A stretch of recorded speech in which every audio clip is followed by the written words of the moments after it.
Hello, everybody. Happy Monday. I hope you're having an absolutely delicious day. And I also hope that you're a very healthy person because the stuff we're going to talk about today is going to surprise you. I know it certainly surprised me when I first started to hear about the Fair Care Alliance and what we're missing from the Malahat to the rest of the island going north or going, north. So in the Zoom booth with me on CHLY 101.7 FM today, I have Donna Hais. We are going to talk all about the Fair Care Alliance and what we need to do to have a better healthcare system in our communities. Welcome to the program, Donna. How are you? Great. Thanks so much for having me, Kathy. Really appreciate it. It's absolutely my pleasure. I was wonderful to have you on the Act 3 Rogers program that we put out last month. I'm hoping that a lot of our listeners have had a chance to watch that. It was just a tiny little teaser of what we need to talk about when it comes to healthcare in our communities. Can you give us a little bit of an understanding of what this passion is for you, how you got started in this passion, and why everyone who lives on Vancouver Island needs to pay attention to this conversation? Oh, I'm happy to. Well, I think I can say that maybe it was preordained for me that I would be passionate about healthcare. It was in 1962 when my grandfather actually moved to Vancouver Island with all of his kids to actually build Nanaimo Regional General Hospital. Oh, wow. So, it's 62 years later. And as his granddaughter, I'm talking about healthcare and fair and equitable access to healthcare for everyone who lives on Vancouver Island. And Yeah. so I kind of feel like it's preordained that I'm the person doing the talking and talking about the need, the desperate need that we have for infrastructure in Nanaimo. Once again, it's historical for me. No kidding. And I mean, there's something to be said. 62 years is a good amount of time. And to know that some of the foundational pieces that your grandfather brought to community are still the same foundational pieces, that they Yes. haven't really changed. Talk about though, what is, I mean, there is a kind of an obvious here. 62 years ago, things were the way they were. 62 years later, some of those things are still in place. We don't seem to be moving the dial on additional relevant healthcare in our community that's accessible to everyone. I know in the program you specifically talked about heart surgeons and Yeah. heart care. Let's talk a little bit about that to get people started. So I think there's some really important things people that live on Vancouver Island need to know, right? Vancouver Island has nearly 1 million people that live on it. Yeah. That's a shocking number. And more people live north of the Malahat than live south. So 460,000 people live north, 430,000 people live south. There are 3 tertiary hospitals on Vancouver Island. 2 are in Victoria. They have about 844 beds. And 1 is north of the Malahat, serving Central and North Island. That's Nanaimo Regional General Hospital. So even though the name has Nanaimo in it, the hospital here in Nanaimo is really for the 460,000 people who live north of the Malahat. We have 346 beds compared to the 844 that are south. There's a huge inequity of care that exists, and in terms of infrastructure. And I shared a little bit about it on the show. We're the 5th fastest growing population in Canada, Central Vancouver Island. We're the 2nd fastest growing population in BC. And we have the oldest population in all of Canada. Those things combined just spell disaster when your infrastructure is 62 years old and doesn't meet the current standard. Well, and it is interesting that you say that because I know over the last few years, I'm a Nanaimo resident and I have been only for the last 13 years or 14 years or something like that. And I mean, I have really been, most of my listeners know, so I'm not telling tales out of school. I have a very unfortunate disease that keeps me, you know, paying attention to my body more often than I would like. And so as a consequence of that, I've gone in and used NRGH many times. And I've always had exceptional care. Yeah. Having said that, I also know that there was a huge transition within the hospital because they were building and upgrading areas, but those building upgrades were not nearly enough to accommodate. So what seems to be the problem in getting this expansion of the hospital into modern day, into what we need for the population at hand? So I think the issue for us is it's about political will, quite frankly. As sad Okay. as that is to say, because I think everybody would agree that healthcare should have very little to nothing to do with politics, right? But Absolutely. unfortunately, we have very little political will for our government to invest infrastructure money into Nanaimo. And, you know, Nanaimo is the 7th largest hospital in British Columbia. We have the Wow. busiest emergency room on Vancouver Island. Since 1996, there have been 19 new hospital builds or hospital expansions in the province. None of those are around Nanaimo. Now, what I think I'm clearly saying is there hasn't been political will here for a very long time. I don't want to point fingers at current government and say, hey, they're not just paying attention, it's all on them. It's not all on them. We've been ignored for many decades, right? In 2010, Island Health commissioned a report, 386 pages long, on what the infrastructure looked like in Nanaimo, and it was failing, right? Our ICU by then was the worst in Canada. Well, finally, in the last couple of years, we've got a new ICU. Well, that's lovely. We had from 9 to 12 beds for 460,000 people. Yes. 12 beds. Yes. Right? Yeah. You know, so we've known for a long time our infrastructure is failing, but there has been no political will to rectify that and put the dollars that have to be put into a new hospital tower, which is what we need, 600 plus beds, and a new cath lab, right? I asked some of the internal medicine doctors I know who are retired, when did they ask for a cath lab first go before the provincial government? Because I think we need to be clear, we are the largest population in Canada that live below the standard of care for heart health. Yes. We live below the Canadian standard, okay? I asked, when did the first ask for the cath lab go? It was 30 years ago. Wow. And yet we're being ignored. There's no announcement from the province right now that we're getting a cath lab. We need the cath. We needed it 30 years ago. Patients are dying regularly because we don't have access to the standard of care offered to every other Canadian citizen. Yeah, it's hard to imagine until you're in the middle of it. I know so many of my friends and myself are constantly having to go to Victoria to get specialized tests that we just can't get them in Nanaimo. So, you know, and if you are very ill, you know, sometimes that includes having an overnight stay in Victoria. If you are below the poverty line, at the poverty line, or you're simply not, you know, in a person of abundance, it can be very expensive to go down and have those extra expenses that we wouldn't otherwise have if we had the care locally. Now, having said that, I also understand that there's a fairly new hospital that was built in Courtenay, and that there's one that's in Port Hardy at the full other end of the island. Are they not tertiary hospitals? Because you said there were only 3. So can you explain what a tertiary hospital is? Basically an all-encompassing hospital, correct? So there are different levels of hospitals. There's a community hospital. So the new hospitals you saw built in Campbell River and in Courtenay, and the new one being built in Duncan right now and West Coast General and Port, they're all community hospitals. They're great. We need them. Yes. They're foundational. Yes. I break an arm. I need an appendix removed. I'm going to my community hospital. Now, if you live in and around Nanaimo, you're coming to Nanaimo. But if I live in Campbell River, I'm going Campbell River, and that's where I'm getting my arm fixed. That's where I'm getting my appendix out. But I have a heart attack. I have a stroke. I have kidney disease. I have other complex diseases. I have to go to another level of hospital, which is a tertiary hospital, which offers those programs and those services to the community. There is one level above that, that's quaternary, that they do like heart and lung transplants and things like that. We're not quaternary. We will never be quaternary. I mean, I don't think we'll ever be quaternary, but we are designated already tertiary, but we only offer one tertiary program. Out of all of the various programs, we only offer nephrology, which is kidney care. We have nothing else, but yet we're the designated hub for all of those services. So our issue is, like, we have 2 cardiologists in Nanaimo. They have 22 in Victoria. We have 0 cath labs. They have 2 in Victoria, but we're the tertiary center for all of those patients with heart disease.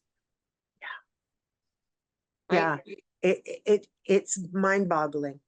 22 I mean, you would think that we must all have perfect hearts to be living in the center of the island as we do, not needing that care, which makes no sense at all, obviously. But we're the oldest population, right? Yes. Oh, of course. We're the oldest, that's absolutely true. most acute healthcare. You know, our Nanaimo Regional General Hospital is the tertiary hospital for over 80% of the First Nations population that live on Vancouver Island. Like we have a lot of extra strains, not only more people, older people, more diverse people to receive care at our hospital, and we haven't received the funding to build the infrastructure. So what do citizens need to do to demand change? How can people be of influence to say, hey, wait a second, this doesn't make any sense. It's unequitable for everyone else on Vancouver Island, outside of southern Vancouver Island. How can we be more, I don't want to say political, because as you said, that's not necessarily the way, but how can we push the agenda? What do Well, people need to do? yeah, I really, the Fair Care Alliance really believes this conversation belongs in the hearts and in the voices of our community. Yeah, And that we really need to speak up to control our own destiny and to have a voice. I think maybe I should explain a little bit of how hospital funding happens, because I think it's sure. That's really a great idea. important for, yeah, I think it's really important for people to understand. I actually got this question at an event I was speaking at today about, you know, why aren't our municipal levels of government involved? And my answer to that is, hey, they are. They are. How hospital infrastructure is funded is 40% through the regional district in which you live. Okay. 60% through the province. I want to say that the regional district of Nanaimo Hospital Board has taken a massive leadership role on this conversation. They have a top 5 priorities, which the tower, the cath lab, cancer, and long-term care beds are 4 of the 5 priorities. They started raising taxes, as much as we hate that. They started raising, they collect money through your property taxes. We've all seen it under health. It's distinguished out what it is. Over the last 3 years, they've raised 22.2% per year compounded. That's a big number. They are putting their money aside. If you talk to Ian Thorpe, who's the chair of the Regional District Hospital Board, he will tell you, we have our money. Where is the province? So they, you know, I think it's important to understand that that is how they are funded. And so because our municipal governments are on side, what we really need is our community people to make our voice heard at the province. And you said it right there. How do we demand? I mean, that's what I've been saying, right? Is we're not asking anymore, we're demanding. Yeah. We pay the exact same taxes as everybody else, and yet I sit in my home and I hear that Surrey's getting a new tower, a new cath lab, all these new and I'm not saying they don't need it. They No, of service course not. 662,000 people or something. Sure. But their hospital's not 62 years old. And they're 15 minutes away from New Westminster that has a cath lab. Our closest cath lab is in Victoria. And let's be honest, when the Malahat's closed or it's majorly snowing and we have an event, we can't fly there. We have zero access. Yes, and that zero access results in death. All the time. Every time. Yeah. Or not every time, but certainly a lot. I have a dear friend whom I adore, who's very well known on our program. And he has had recently, he had 3 heart attacks in a very short period of time and was taken to Victoria. He said that he died a couple of times during the events. Told me very, very plainly that he remembers very little of the issue. However, he does remember having to go by helicopter to Victoria to get the assistance that he needed. And the timing for him was, thankfully, it wasn't his time to go. However, the fact that he had to worry about it, his family had to make their way into Victoria, had to find solutions that were unnecessary. I completely understand why this needs to happen here locally. And the fact that it doesn't at this time of our growth. You know, I look at my taxes and everyone that I know as well, our taxes went up this year. To note that our taxes are going up, but we're seeing less and less service for what the money is that is being given out. There's a cause for concern. Certainly, we also know that it's difficult to hold and to have experienced doctors, nurses, or registered nurses to keep them in our community. And I don't understand. I mean, this is Vancouver Island. It's a beautiful place to live. How come it's so difficult for us to get doctors? Well, I think, you know, that's a multi-pronged, healthcare is complicated. I think, you It know, is. as I've delved into this conversation more and more, it's complicated. And I was asked this actually today where I was speaking earlier, and is it the chicken or the egg, right? So Sure. let me ask you this. You're a cardiologist who spent, I don't know, dozen years in So long. university, Yeah. right? Yeah. You do all your training, you come out of school and you're given options where you can go work. So you can go work in a community where there's a cath lab, Yeah. where you can practice the medicine you learned in university. Yeah. Or you can come to Nanaimo, where there is no cath lab, and your alternate solution for providing a heart attack patient is a thrombolytic injection whose side effect is stroke. So where are you going? Right? You just come out of university, or let's say you're a doctor from another country. You don't want to have to come to a place where you can give your patients no hope and can't provide the services that you have been trained and taken an oath to give to your patients. How do you sit down with the patient's family and explain that you wish you could do more, but the province has just decided that the people that live north of the Malahat don't deserve a fair standard of care? Well, I'm sorry. If I'm that doctor, I'm not coming here. Because across the board, the thing I know, and I've been community liaison with the MSA, or the Medical Staff Association, for 5 years, is every single one of my doctors cares about their patient.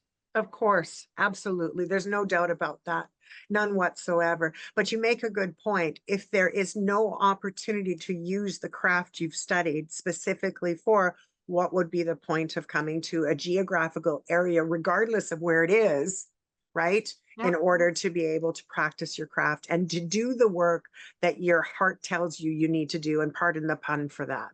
Yeah. I'm curious, as Fair Care Alliance, is now and has been working towards having what we need come into our community.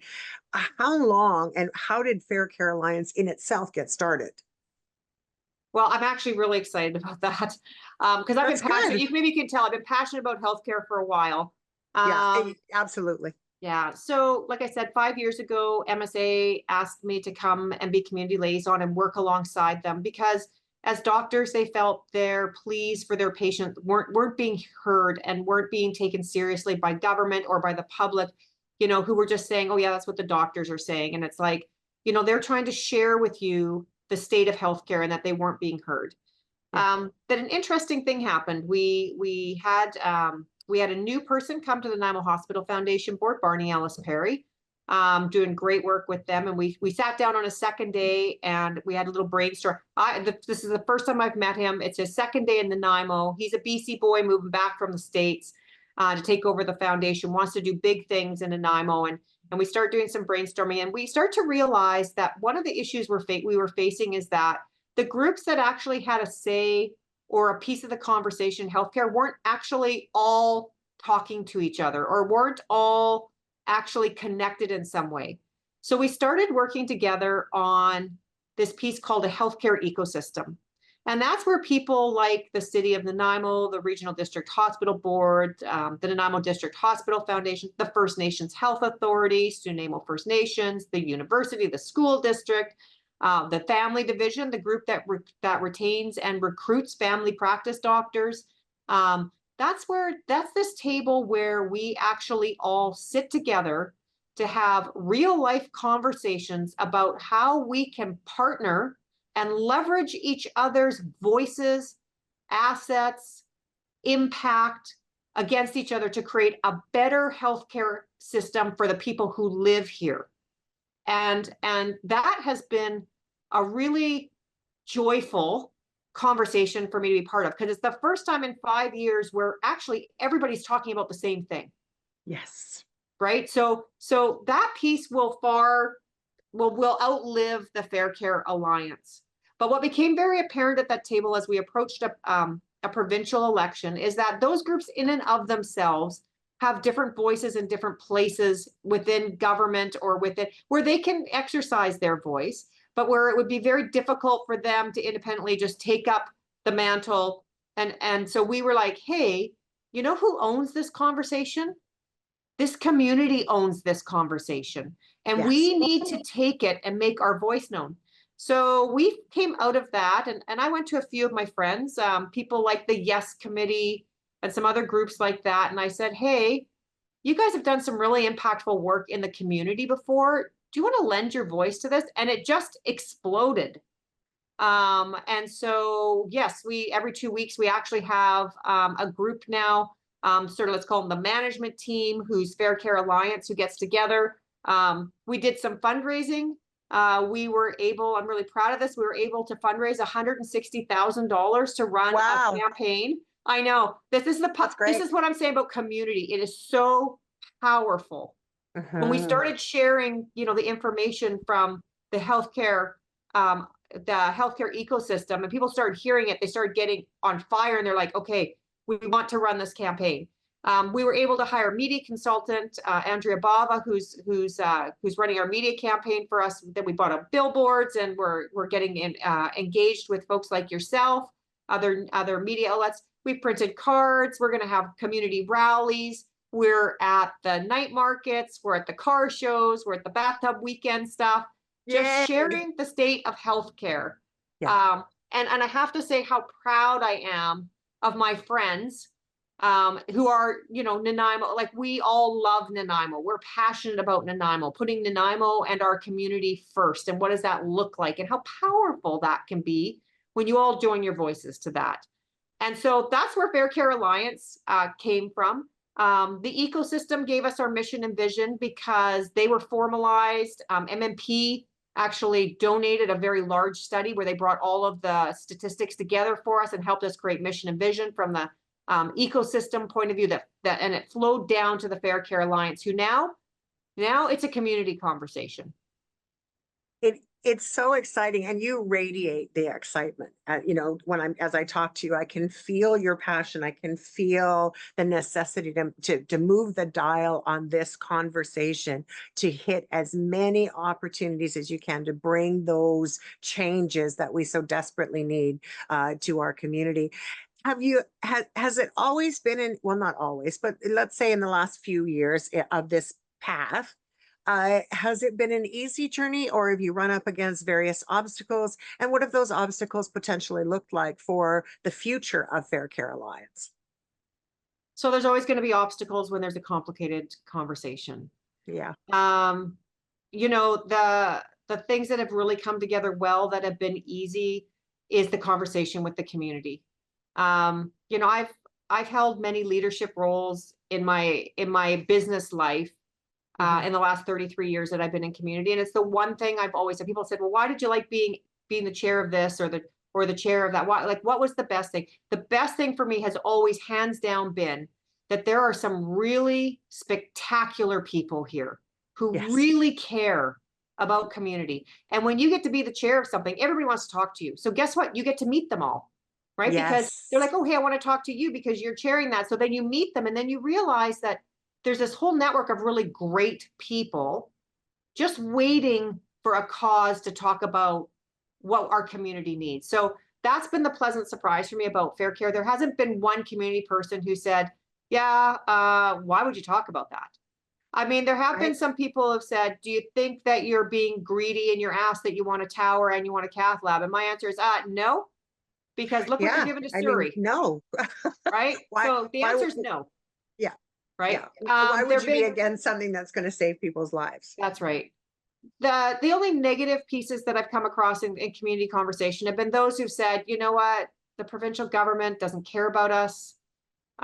They've shown that time and time again. And I think that's the weariness that rides on many of our shoulders, right? Is that how many times that we ask and the answer is just no. So where I get my energy and my passion from, that feeds me, is this community behind me saying, you know what, we're going to do this because we're unified on this. We're not asking, we're demanding. I remember the initial meeting, sitting in the room when we said, if it's not us and it's not now, tell me who and tell me when. I'm not fighting for me. I'm fighting for my children and my grandchildren. Of course. Right. Of course. And to be able to have that vision as a community, that's who we're fighting for. Community. We're not fighting for us as individuals. The thing that is complicated and been disheartening through this is that, well, the conversation, the funding is controlled by politics. And I think, many of us that come up against the political machine understand that there's going to be a fight there. Okay. I think it's understanding the political sphere that exists within the healthcare system itself. There are actively groups who don't want to see in the healthcare, and I want to say this up front, it's not Island Health. Island Health, this is part of their long-term plan. Island Health people are fighting for this. Island Health people in their master plan have a new tower and a Catholic. They want this. So it's not Island Health that's our issue. But there are factions within the healthcare layering, let's call it, that are like, yeah, we don't want Nanaimo to have more services because then they don't have to come to Victoria. It's like, why would anybody think let's not go to, I mean, we are a growing city with nearly as well, maybe not as many as live in Victoria, but such a close proximity of a population. Not proximity is the wrong word for what I'm thinking of, but it doesn't make any sense if half of the population lives north of the Malahat, why they would be looking for more clients. We don't, that's not even within the realm of healthcare. I mean, I could see it if you were a subway station and you wanted to serve more sandwiches, but this is something entirely different. You're not looking for customers. I don't get that. And I guess that's also, you know, where I don't understand it either. I don't understand where it comes from. Is it a need to control program? Is it a need to feel that you have to say? When I hear comments come back that, well, patients just have to drive. I'm sorry, but no, they shouldn't have to. Yeah. We have we have all the statistics to have those services here. We're not asking for something because we think we're special. Yeah. We're asking to be treated fairly and equitably, like every other person in BC or every other person in Canada.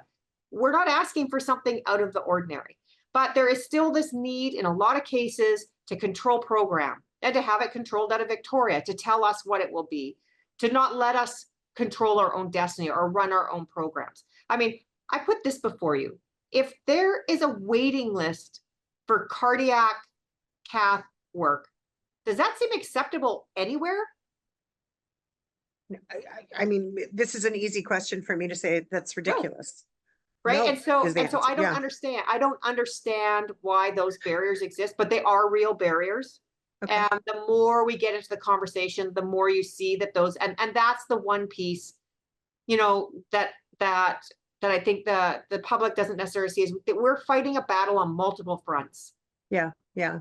And we need the public to stand up and say, we need the infrastructure. We need the province to stand up and say, we believe that the people north of the Malahat, we know they need this. So we're going to do the right thing and do that. Yeah. It seems to me that as you're going through with this fight for equality on Vancouver Island, for us to have some of the basic necessities, what we're seeing in Victoria is that, even if it is that Nanaimo is driving to Victoria for these services, it's an hour and a half, 2 hours to get in, then whatever. I mean, that time is so important. But if you're coming from the north and you're coming from Campbell River or Port Hardy or whatever, you're doubling that time frame, whether or not you're driving, flying, whatever it looks like to be able to get the care. But there's also the fact that there's a wait list when you get there because there's still so few beds in Victoria to accommodate the nearly 1 million people that we have on Vancouver Island. Exactly. Yeah. I'm curious as well when I think about change. I know that from a grassroots perspective, change and the vision of change often takes quite a bit of time. How are you escalating the change dynamic? Is it coming a little bit easier for, like, are people getting more alongside as you share your information? Is this a wake-up call for so many people? What has been your observation for people that are really just finding out that, hey, we don't have what we need? So what's really interesting in this conversation is it's like you said, it's been a wake-up call. So until you have a health crisis or someone in your family or a friend has a health crisis, you actually don't know anything about your access to healthcare, do you? No, absolutely. I would encourage anybody listening to stop for a second and think, hey, what do I really know if I had a massive heart attack right now? What would happen to me? Okay, so you all think that you're going to go to Nanaimo Regional General Hospital and they're just going to take care of it. And then you get there And if They it's can. not you because you're not conscious, it's your family member or whoever got, or hopefully you have an advocate with you.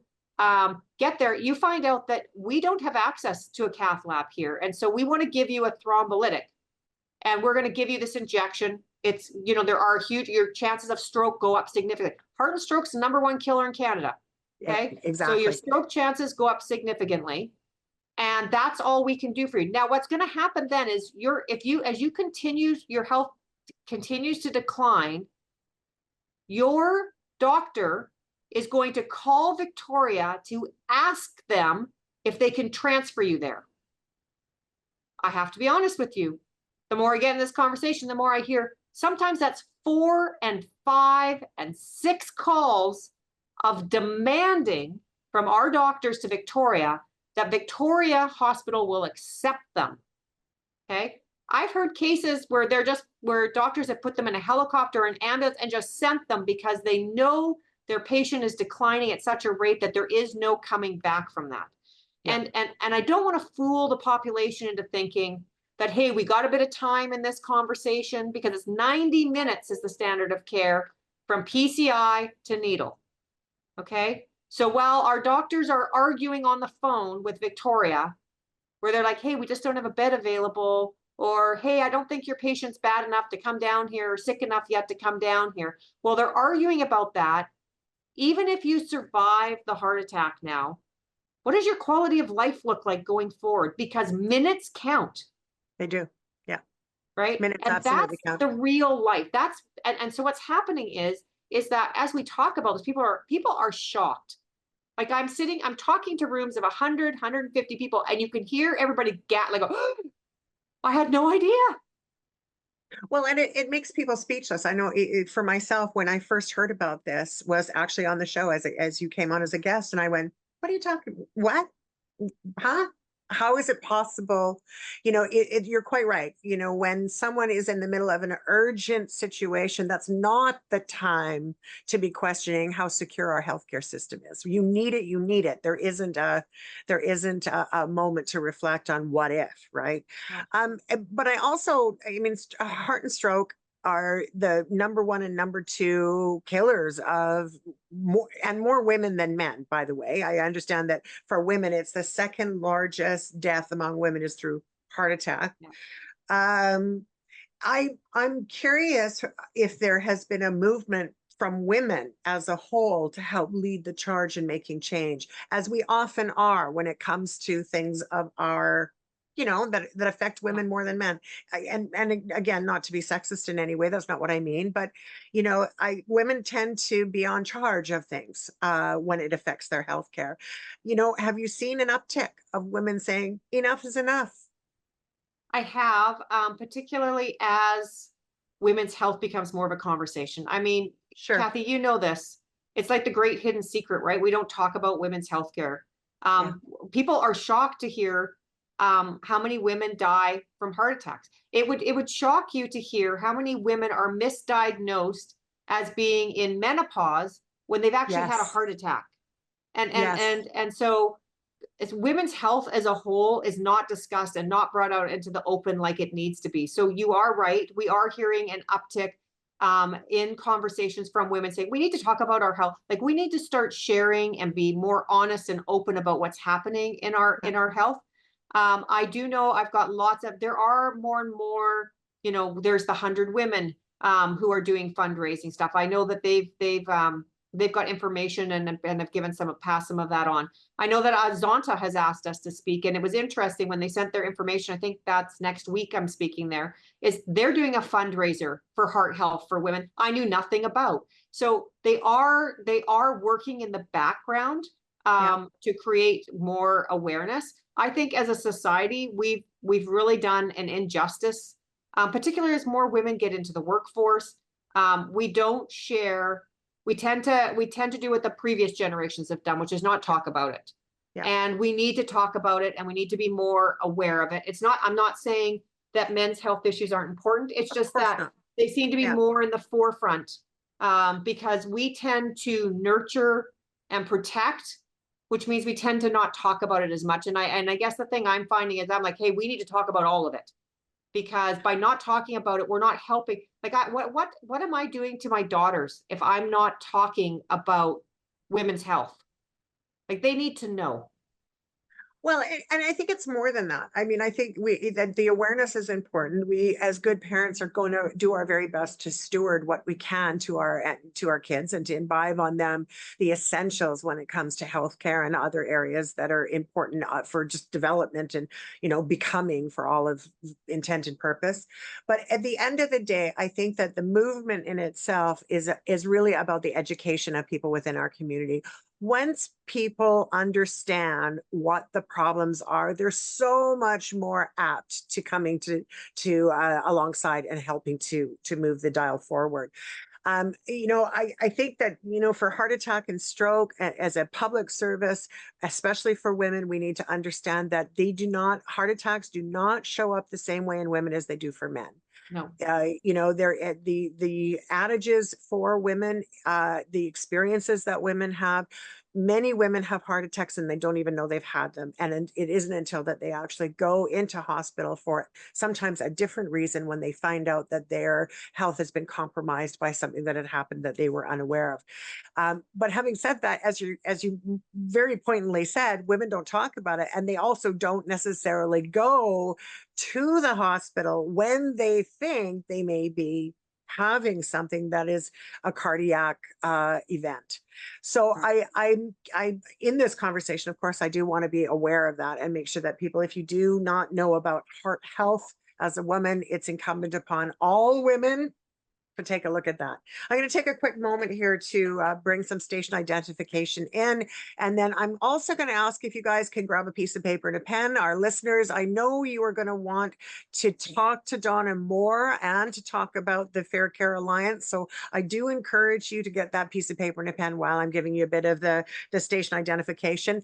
I'm hoping that you're all having a fantastic summer. I know that summertime has come quick in one sense and slow on the other sense. It felt like such a terrible June. And now as we move into July, and if you potentially are hearing this in August as a replay, we know that the temperature is higher and that in our community, there are elders and older people that have not got the care that they need either. So be a kind soul and go check on your neighbors. Make sure if you know that there's a senior on your street that you're aware, give them a hand, pop over with some iced tea, knock on the door, and just see how you can be of service, because sometimes our lovely older adults are not leaving their home because it's cooler inside than it is outside. So let's take care of each other.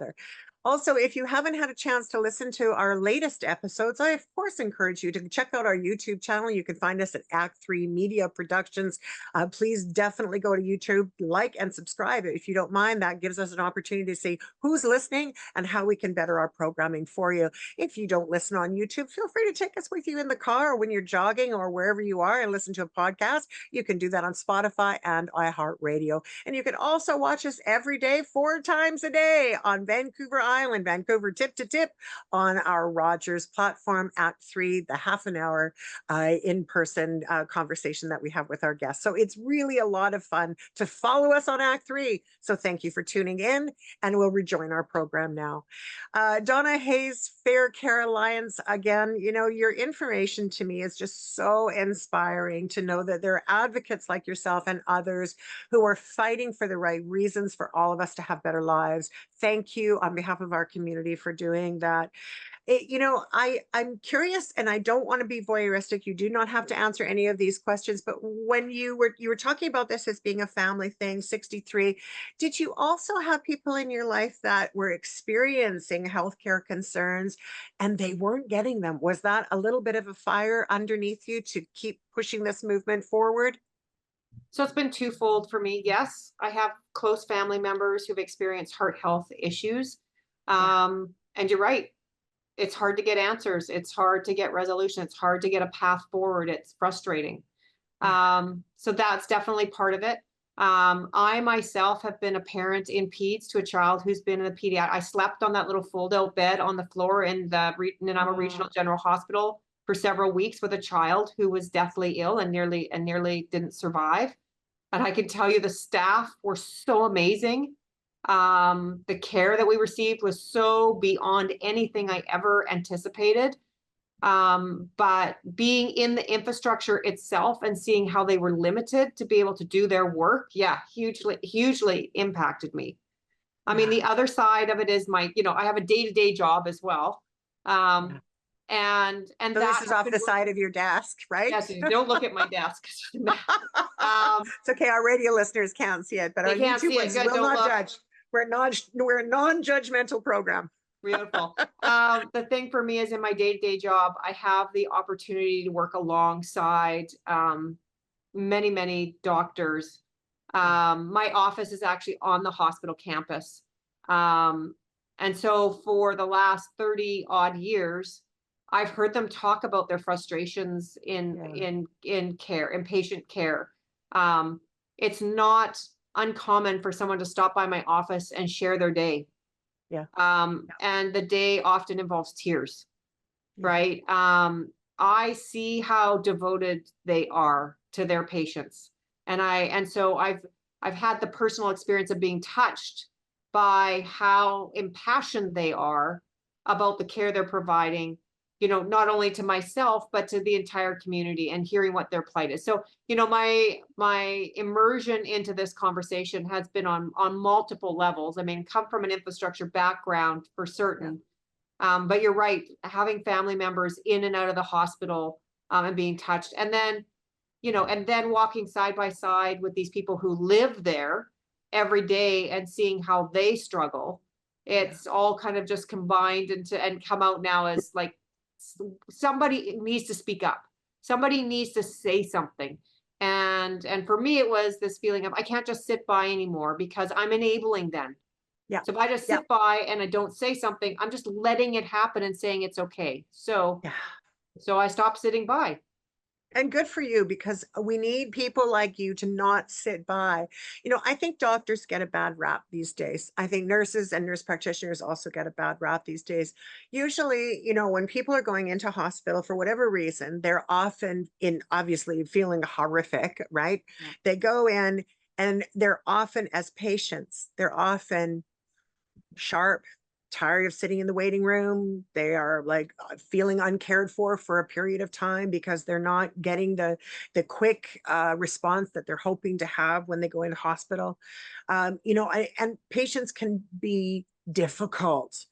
And on the other hand, I have also witnessed doctors that move mountains for people they do not know very well, or those they know incredibly well because they've been working with them for several years, who do whatever they possibly can. The windows for healthcare are smaller now, that, there's a lot of people, a lot of need. And so that old fashioned family practice, sitting with a doctor and going through stuff for over a long period of time, just doesn't happen anymore. It can't. We have 1 million people on Vancouver Island.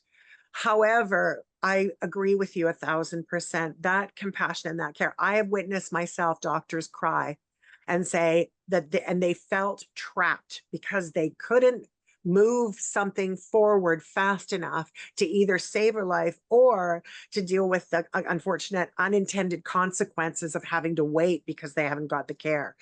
And so I do want to shout out to the doctors and everyone who's working in the healthcare profession.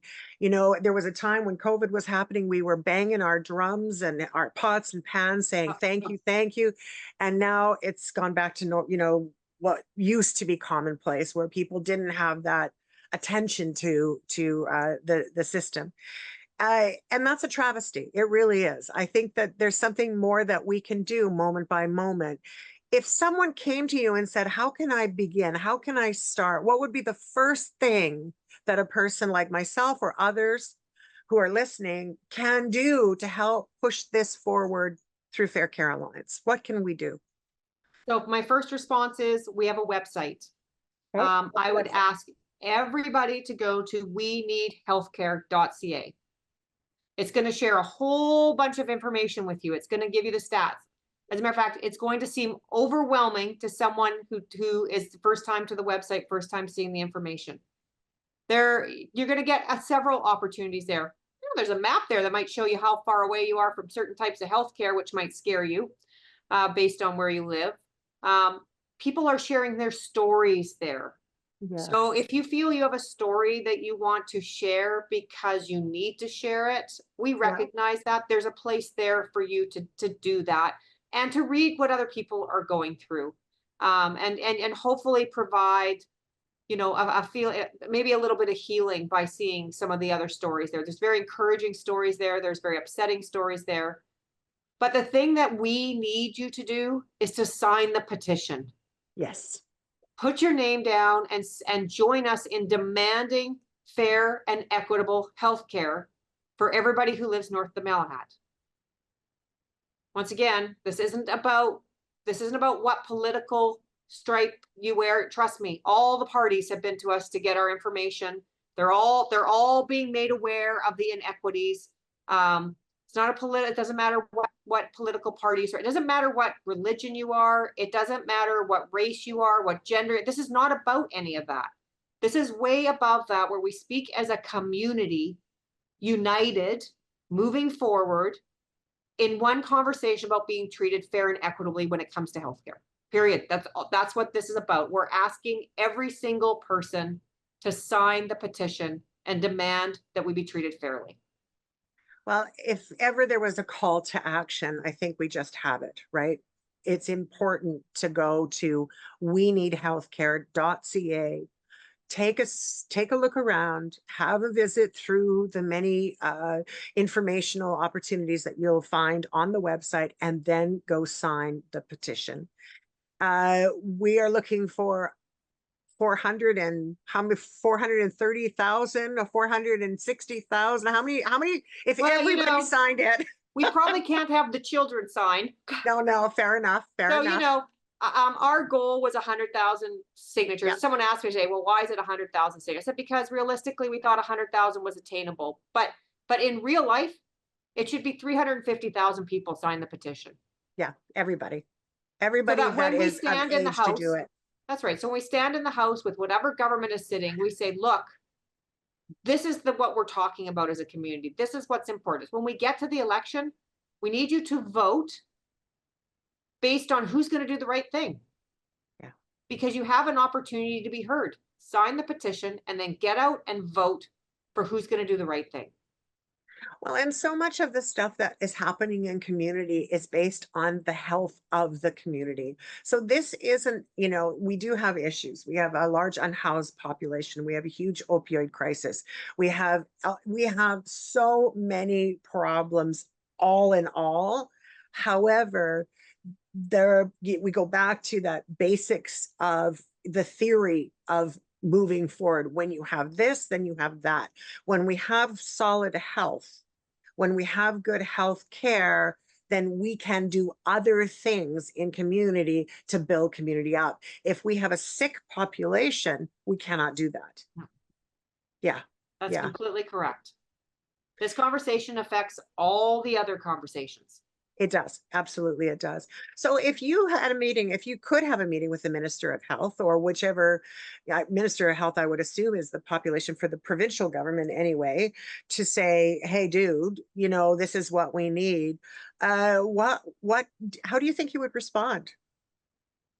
Or have you had that conversation yet? I personally have not had that conversation, but many of my doctors have. So I already know how his response was. Their response to date has been, we're already giving Nanaimo lots of things. You got a new ICU. My response to that was, we had the worst infrastructure in all of Canada. It's like a landlord, when their building is crumbling, goes and rebuilds that's your responsibility. I'm sorry, that's your responsibility. The next answer would be, hey, I'm giving you a new HAU, 12 beds you didn't have before. Well, that's great. Yeah, we'll take that. Thank you. That's lovely. Good work. When that opens, I'll be excited. That's still 2025. I'm giving you a cancer center.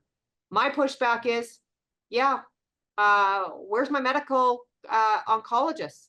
Right now, it's a treatment center. It's not a diagnostic center. So I'm excited about that. I truly am. I think that's brilliant. I'm glad that the province is bringing that to us. It's well needed. It's well earned. We need it to be diagnostic and treatment. We need doctors that can diagnose cancer here as well as treat cancer. Yeah. But it's still not enough. And you know, when the excuses come that, hey, it's not been our government that's been ignoring you, it's been a succession of governments, I don't disagree. But at some point, someone has to stand up and say, enough's enough. We've been overlooked, we've been discriminated against, we're the forgotten half. However you want to term us. At some point, somebody has to say, I'm going to stand up and do the right thing. Yeah. And you know, it's not like they're not already spending that money in other places. They are, but they're spending it based on votes. Right. And so and that's they're what's so spending it. They're frustrating. spending it based on votes, but they're spending it based on who's got the loudest voice in the moment and what the trend is across the country. Right, we're seeing things that are happening across the country, and it seems that it's almost like a you know, the popular piece of the day. I'm sorry to make it like that, but it is. It's really, you know, what issue is going to, you know, be seen as us trying to fix. The accolades need to be there for them to get those votes, and of course that, you know, is a double-edged sword when it comes to what is really necessary. I want to shift the conversation just a shade, because not only do we have a lack of services, it's anticipated that moving to Vancouver Island between now and the next 5 years, we're expecting somewhere, I think it was the Sun or the province that in their newspaper had shared that about 50,000 more people are coming to Vancouver Island in the next few years. And if we don't have this infrastructure in place, where are we going to go? What are we going to do? I mean, this is going to sound trite, and that's not the intention. Of course not. Right. Where are you going to go? You're going to go nowhere. You're going to die. Yeah. I'm sorry. Like I would, because if we don't address this now, it's not like it's going to get better. And we're already failing on so many fronts. Yeah. Right. I mean, we're already losing patients because we don't have the access to care that we need. We know that. Yeah. So it just compounds it. And the thing that I think we're going to find is more doctors will leave. You think it's bad now, more of them will leave because there is no infrastructure here. Yeah. Right. And we're already suffering terribly. I mean, it's very difficult for people to find an attached doctor. Yeah. It's common for people now to go to clinics or to go to, you know, quick fix stations, and they may have much more complex issues. And it's true that there's less people going into the emergency room who have lesser need than those that actually truly need that emergent care. And the concern is, as you said, there's less and less doctors that are going to stay, and how will we be able to accommodate? But it's not the only solution, right? I mean, it's still going to be a few years away before we are going to have these, I mean, no matter what happens, you know, is there anything that people can proactively do in their own well-being to keep themselves out of the situation? Do they need to move to Victoria? Oh, I hope not. But I mean, I have a sister who lives there. I have a son and grandchild and daughter-in-law. Like, it's a beautiful place. It is. It's gorgeous. It's wonderful. But there's nowhere else there's no more housing there either. The homeless issues they have there are equivalent to what we have here. So that, you know, that's not the answer. I really strongly feel, I feel there are multiple answers to this question. They're not all evident. And they're not all things we necessarily talk about. So here's a for instance. Were you aware that there are manufacturers that make portable cath labs? No. And that we could order one today and have it 2 to 3 months operational in Nanaimo. Now, we don't have the interventional cardiologists, but trust me when I say the program here is already talking to 2 or 3 people that, you know, that could, if we had that could come here. So hey, that's a quick fix as a start. There's a quick fix, right? So while we're building the 1.5 to 2 years that we're building the formalized building and there you go. There's an answer right there. And is there enough money already set aside by our local municipality to bridge that conversation in the event that in future we're actually able to not use it as a bandage, but actually have the facility we need? Yes. And how does that, what do can we put that on the petition? Like, let's get So us that's something. already, so that's one solution that our group has already put forward. Okay. And to be honest, I've had a local person calling me who's been in contact with the manufacturer already. I mean, it's a viable idea. It's something that can be done right away. We need the province and everybody to give us the program to say, yes, we can do that. And we can go put it on NRGH grounds. And, you know, there's some pieces that need to happen there. Yeah. But we need the minister to say, okay, look, you know, we need the minister to say, look, I recognize the problem. Yeah. I want to be part of the solution. We can do stuff in the interim while we work on the long-term solution to at least get programs in place, and we can do this, you know, temporary piece to get, like, there's stuff that can be done, and we are having those conversations. We just need the government to stand up and say that they're going to do them. Well, we need that, and we need people to go to weneedhealthcare.ca and sign the petition to push this forward. Exactly. So if you haven't already written it down, I invite you as our listeners to please write down weneedhealthcare.ca. For those of you who may not have a computer or are unable to access computing, there are plenty of community, the library has got computers. There's ways for us to be able to help you, and you're welcome to also reach out, right, to Donna at Fair Care Alliance, and she can help you out, I'm sure. So Donna, we're at the end of the program. We just have a couple of really quick minutes here, like really quick. But I always ask our guests as part of what we do on this program, if you could take away one little piece of wisdom, if there was something that you've learned through this process that you would like to imbibe on our community, what would that be? I feel like that's a trick question, but I appreciate it. It's not trick, I promise. I know. There's a couple things. I would challenge the community. I would like to challenge the community by saying, yeah, if it's not us, yeah, and if it's not now, who is it and when is it that we're going to create substantive change to provide excellent healthcare for our families and our community? I would encourage everyone to get outside of yourself and realize that our strength lies in numbers and in our community.